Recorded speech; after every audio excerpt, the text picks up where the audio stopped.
All right, hello everyone. Welcome to the first of the breakout sessions for the Next Generation Librarians Conference. I'm Andy Plemons. I'm a librarian in Athens, Georgia at David Sphero Elementary. I'm going to go ahead and get my screen shared with all of you.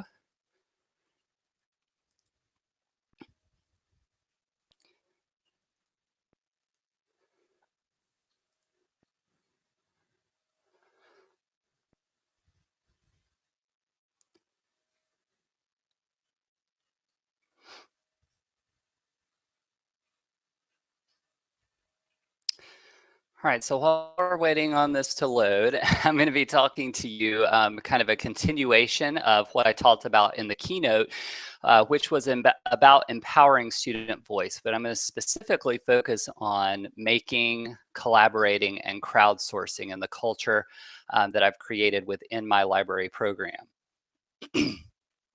And so I have to start again with this quote by Gary Steger and Sylvia Martinez that, it's so important that we give our kids an opportunity to experiment, take risk, play, tinker, all of those things, because it really does give them permission to trust themselves and feel like they are leaders within the school.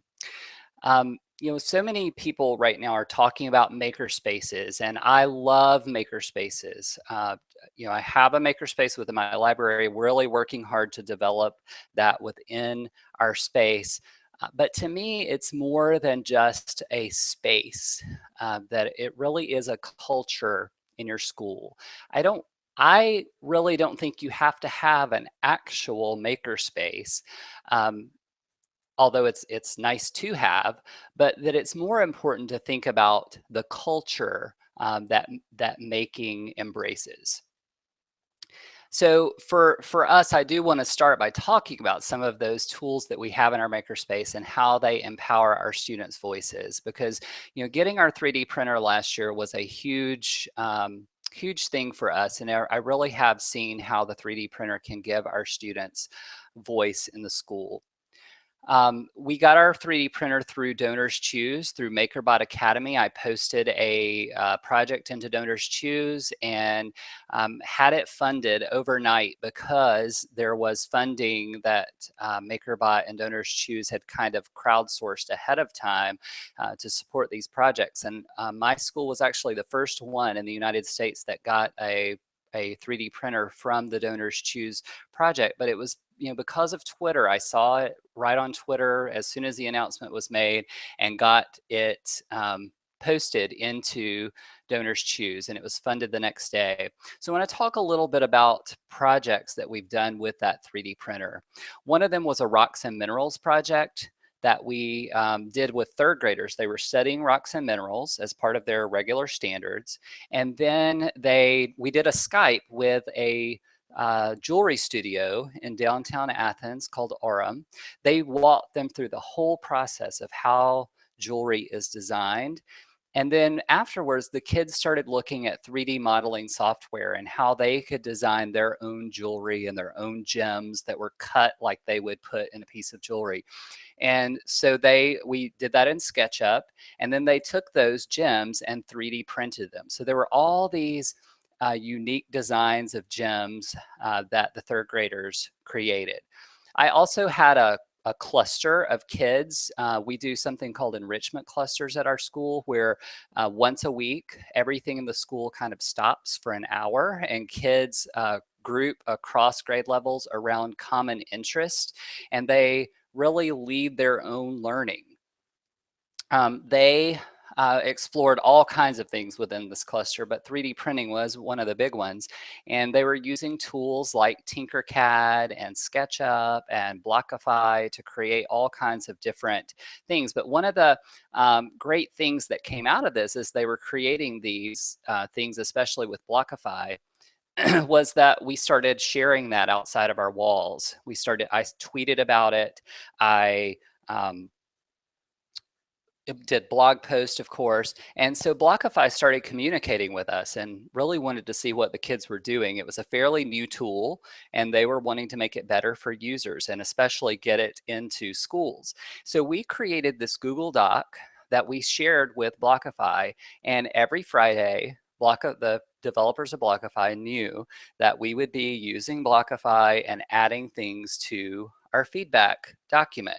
And so they would look at what we had said, and they would send us tweets about what they were doing, Skyping with us, just very supportive of what the kids were doing. And it really empowered the students because they felt like they were, they were of course getting to use this cool tool, but they also knew that they were contributing to something larger and making Blockify a more useful tool. I love some of the individual projects that have come out of the 3D printer as well.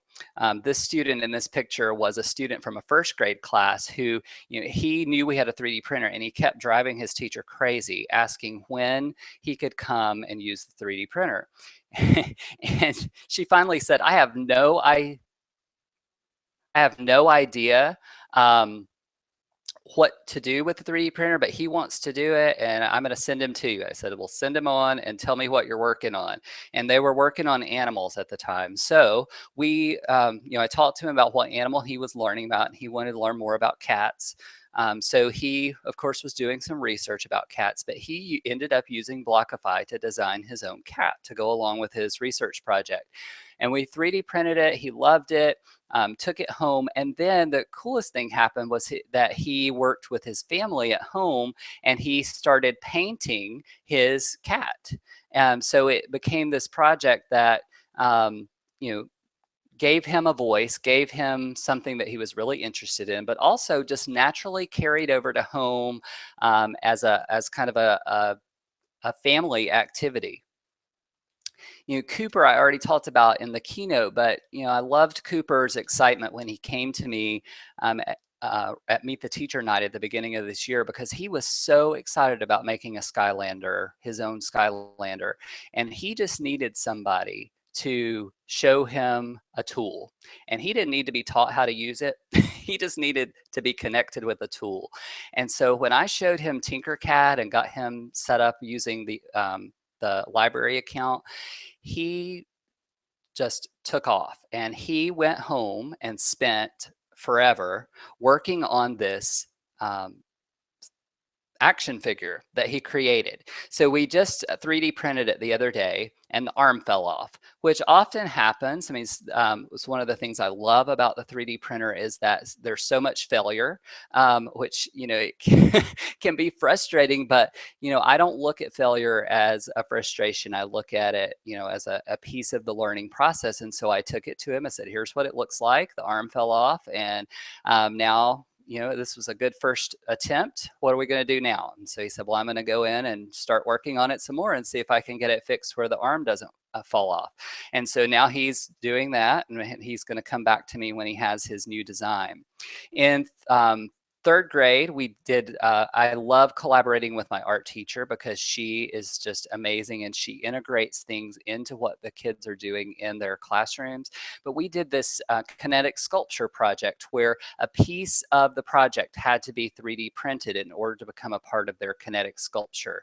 And so, some specific students came out in this project where, like Jamar that's in this picture, he was a student who had a hard time finding a good connection in school, but the 3D printer really grabbed his attention. He was so passionate about the 3D printer that he gave up his recess and wanted to give up his lunch just so that he could come and watch his object 3D print, which I thought was so cool to find something that connected him in school. In kindergarten, we used Blockify to create these sculptures that the kids ended up doing some narrative writing about. And I had some third graders and some fifth graders come in and teach the kids how to use Blockify. So I had a student at every table that was helping a group of kindergartners use this tool. And then all of the kindergartners came in and we talked about how the 3D printer worked. We watched one of the prints start to print. And then we spent hours and hours and hours and hours printing all of these sculptures that they made and putting them all in a Ziploc bag. But they all got to see what that looked like. And even though they weren't able to be there the whole time. then the teacher took those objects and she had the kids write narrative pieces about each of the projects, about what it would be like to go inside that sculpture that they had created. Another project that I did with the art teacher around the 3D printer was this year. The fourth graders were learning about Native Americans and, as part of their social studies, and they were learning about Native American folk tales, the differences in the different Native American nations, and they came upon the concept of dream catchers. So they decided to make a big grade level dream catcher, and they really are making a massive dream catcher where the whole grade level is going to stand around this big hoop and kind of toss this string around and create this dream catcher. Well, a part of it was that we had the kids create a clay sculpture vessel in art, and we wanted that vessel to symbolize the kids' hopes and dreams for the year. So with the 3D printer, we used an app called Cubify, and they drew a little shape that we turned into 3D and printed it. And then it became a stamp that they stamped into the sides of this clay vessel. And then the clay vessel is going to hang off of the dream catcher that they're creating. So it was this huge kind of cross-disciplinary project that we're working on. And I love when things like that happen. Last year with Shannon Miller with the Banding Together project, we did some 3D printing with that as well. But one of the things that I loved about that project was, it really started this collaboration between two schools around making. I did a Google Hangout with her students and taught them how to use Tinkercad, which my students were supposed to do, but we ended up having a snow day and I had to do the Hangout myself without my students. So I taught them how to use it. We ended up creating these charms that went on the rainbow loom bracelets that we were sending out to India. And we share my students shared our STL file with Shannon's students so that they could download it, print it, see what it looked like. And then that inspired the designs that they created on their own 3D printer. And then we were able to Skype with Joyce Sidman and talk about poetry, because it was right around Poetry Month. And this is where this idea of crowdsourcing came in, because Banding Together was such a huge crowdsourcing project. But I loved that we were able to Skype with Joyce and come up with this concept of heart poems, where kids were writing these one-line short poems that spoke from the heart. And we created a Google form where my students and Shannon's students could type their little one-line poem into the Google form and submit it, but we also shared it on Twitter so that kids really at any school could create their own heart poems and submit them, and then it put them into the spreadsheet so that we could easily cut them apart. And then they could be taped or stapled around the bracelet. So when the bracelets were sent, they were sent with a charm, the bracelet, a 3D printed charm, and then these crowdsourced poems that were inspired by the work of Joyce Sidman. So just staying on the idea of making, some other things that I'm exploring this year. There are certainly bigger experts on making than me, but I certainly am experimenting a lot and seeing what we can learn from all of these tools. We have a Sphero, and so I have some kids who are really exploring how you program the Sphero. And then these boys, these boys that come in every Friday. Kern, who's the little boy in the glasses, he said, I've always dreamed of using a Makey, and I'm so glad that we have it in our library. And so he's come in, he had that thing plugged in, up and running in about 5 minutes, controlling a train on the computer. And so there's so much potential with these two guys that are coming in and experimenting with Makey. And I really see these two as being students to look to as teachers for other classes. We've used the Makey with a whole fourth grade class just tinkering, but we haven't really done a project with it yet. So that's kind of our next step. But right now we're just messing around and seeing what we can do together. Also, I've been trying to pull in the idea of making and tinkering into lessons. We just did this great project with LITTLEBITS around fourth grade's study of the stars. They study constellations in the solar system. And so we created these star charts where it's a lesson that's on the LITTLEBITS site where they cut out a star chart, poke holes in the constellations, and then they end up creating this star chart that projects onto the wall when it is in a dark room. So it senses the dark, it turns itself on. So there's all of these, circuitry components to it. And so the kids, it was most of them's first time using LITTLEBITS. So there was a lot of messing around trying to figure out how that worked. But I loved how nobody gave up. Like every single student worked through the frustrations. And I was very upfront with them in the beginning. And I told them, this is the first time we've used this. You need to expect there to be failure, and that when we fail, we don't give up. I'm very open with kids about failure, and I try to be very public about that so that there's this mindset shift from thinking that failure is a bad thing to realizing that it's a part of the learning process. And I think that being that open with the kids is what has made such a difference in the kinds of attitudes that I see from them and the kind of effort that I see. You really could look across the class and not tell which were the struggling learners and which were, the kids that are always doing great, because everybody was working their hardest, and it was just amazing to watch. We've been doing a lot of experimenting with Scratch and how we can program with that. But again, this idea that, great librarians experiment with new services, that we don't worry about being an expert in everything, but that we just jump for things that are a little bit beyond our reach, and that failure is okay. And we celebrate that failure. I tweet it. I tweet pictures of things that didn't work.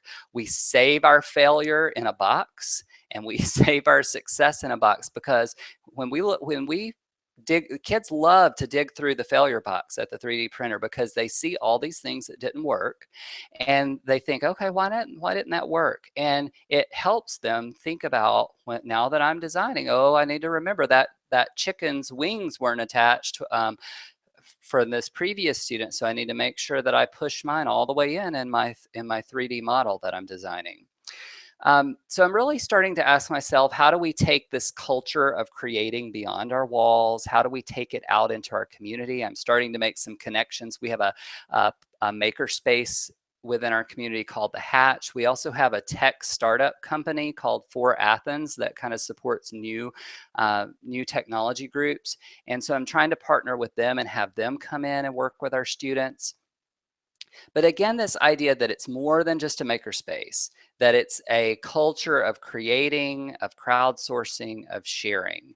I love Austin Kleon says that if your work isn't online, it doesn't exist. There's so much amazing stuff that happens inside our libraries every day, but if we don't take that work and put it out there for people to see, then to most of the world, it just doesn't exist. And we need to be showing the power of what libraries can do really to the world, and breaking through those stereotypes that exist. We need to be showing the powerful things that we're doing every day in our libraries, and to be asking ourselves, how do we engage the members of our library beyond our walls to share and contribute and collaborate with one another?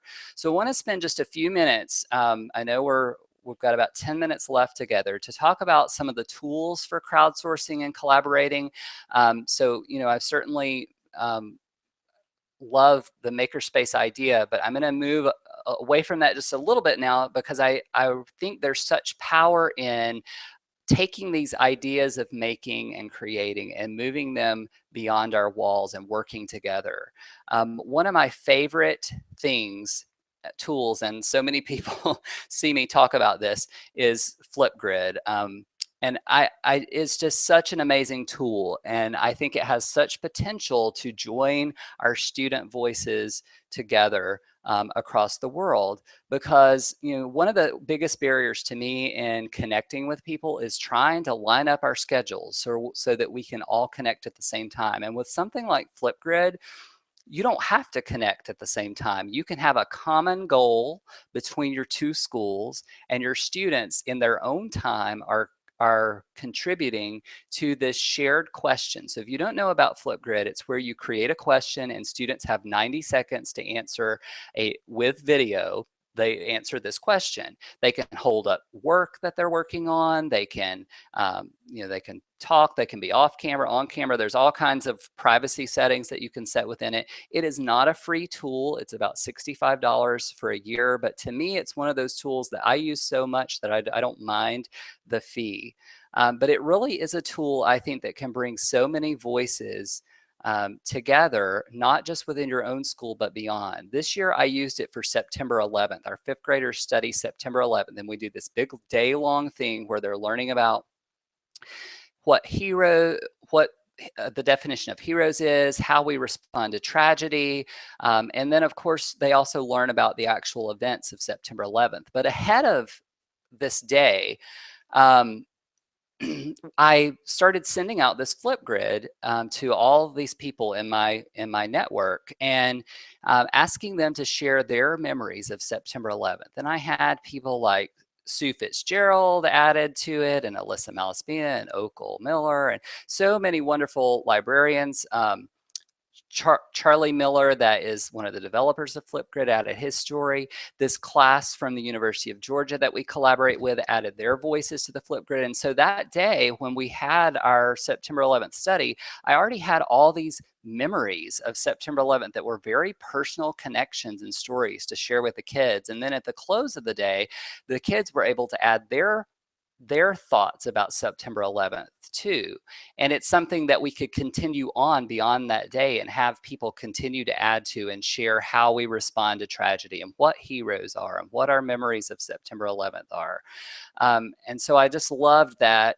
I love that Flipgrid allows so many voices to come together in one place. You heard me say earlier that we did this project where we shared different people from Black history with second graders, and so many people viewed that project. But one of my favorite parts of the project was at the end, where we Skyped with the developers of Flipgrid, and they talked to the kids about how they developed Flipgrid. They told the kids what a great job they had done, that they had watched their videos. They spoke to individual students. And then I sent them a whole list of names of kids that had just done an outstanding job on all kinds of different levels during the project. And they announced all of those winners, and then I handed out these certificates to the kids. It was so much fun to do. This year, we're using Flipgrid for an explorers unit that we're doing in fourth grade, where kids are looking at different explorers and thinking, is that explorer a hero or a villain? And they're taking a side. So we used Jane Yolen's encounter and a video to kind of set up the idea with Christopher Columbus. And so now the kids are going to take each of the other explorers, and they're going to take a side and answer Flipgrid, and we'll be sending that out for people to view and vote on. So be looking for that. I love Padlet as a tool for crowdsourcing because it's again, it's just this place where so many different things can be posted beyond just the day. I mean, imagine, the maker kinds of things, that if you have two schools with a makerspace and you created a Padlet together, and maybe you're both working on exploring Makey, and your kids are sharing their tips for how to use Makey in one place. I think that's just so awesome that Padlet allows us to have this place where kids can post videos, pictures, text, and we don't have to be together in real time. I used it for Talk Like a Pirate Day this year. There was such an awesome conversation between librarians on Padlet this year.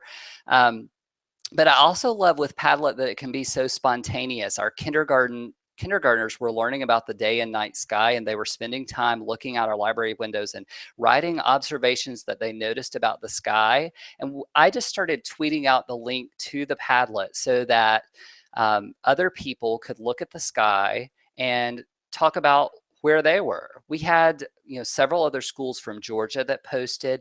There was a school from Pennsylvania that added something. And so I just love that through Twitter and through a crowdsourcing tool like Padlet that you can connect your kids to, that they're not alone in the world, that there are people all around the world that are seeing the same sky that they're seeing, but it looks different based on where you are.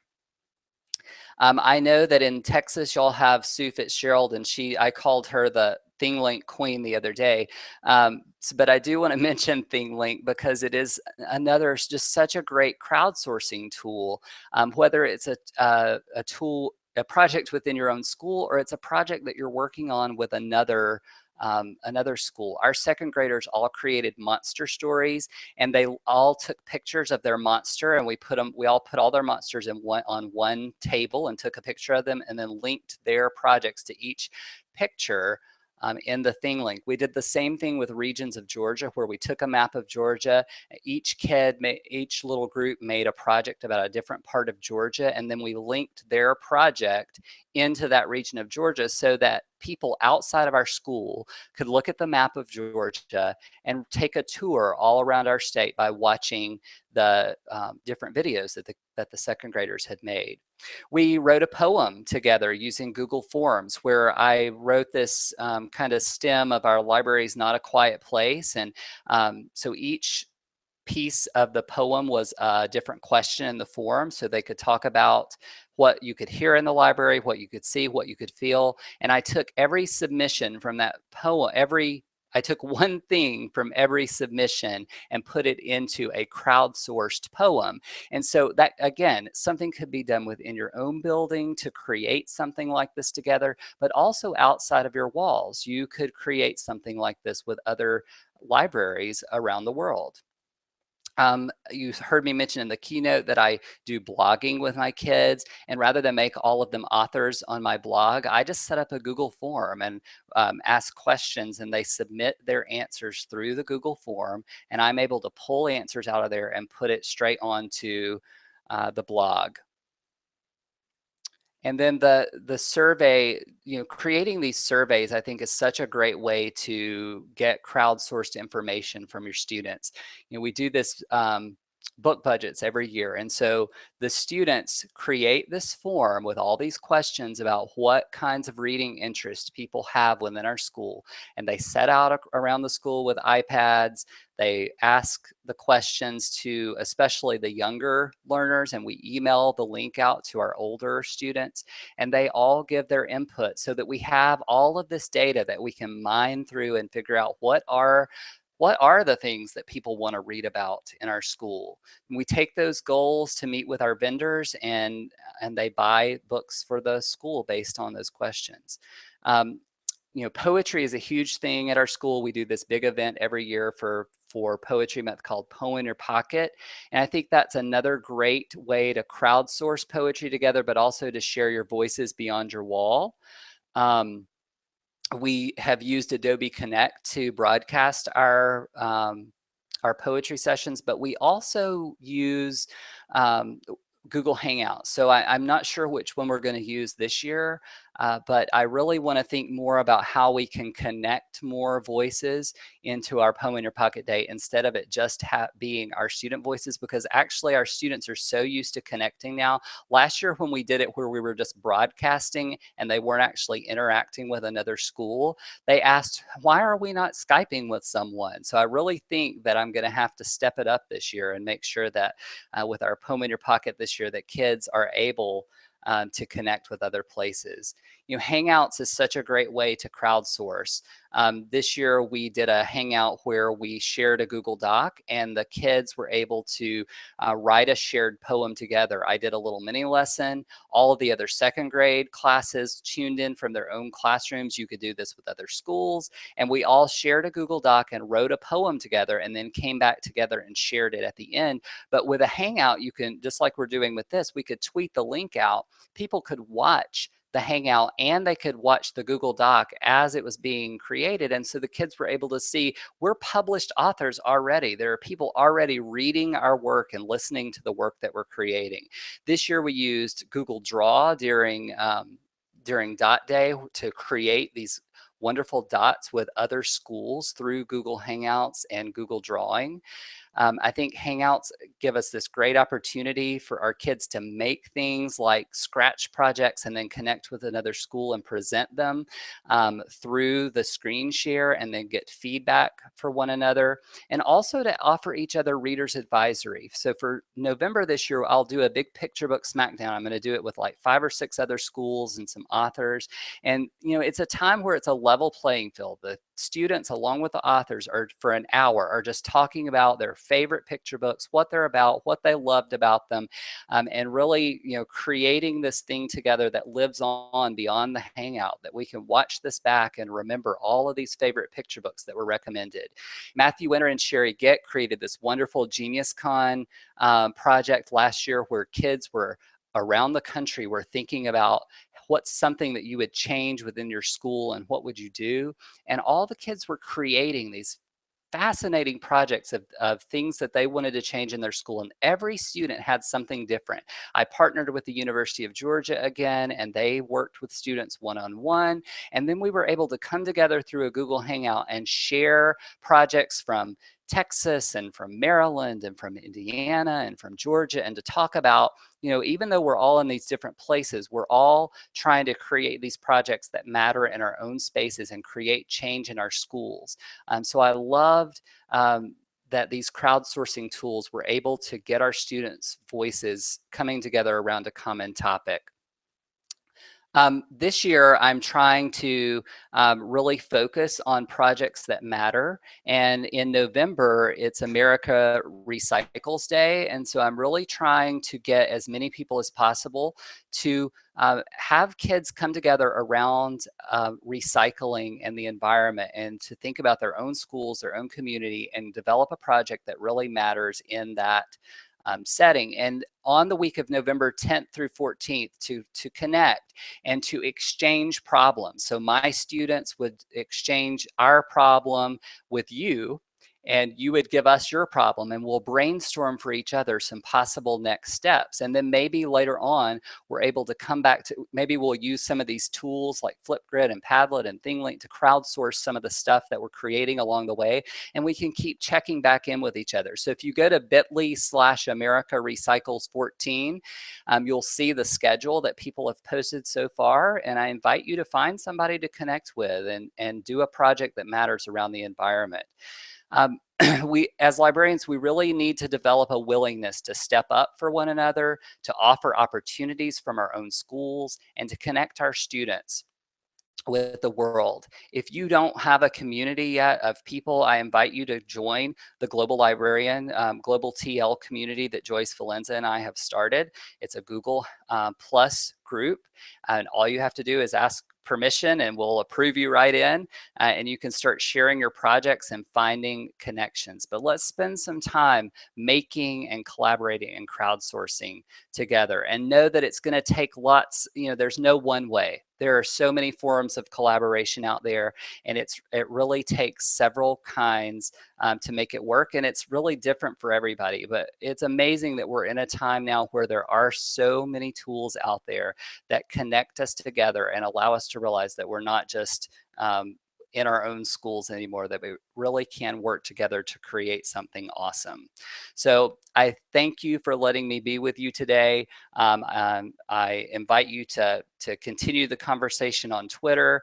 You're welcome to tweet me or send me an email. I would love to connect with you, and I'll do my best to read through all the tweets that y'all have been sending as I've been talking, and I'll answer some of your questions along the way. So thank you so very much for this opportunity to talk with you today, and I hope you have a great rest of your conference. Thanks.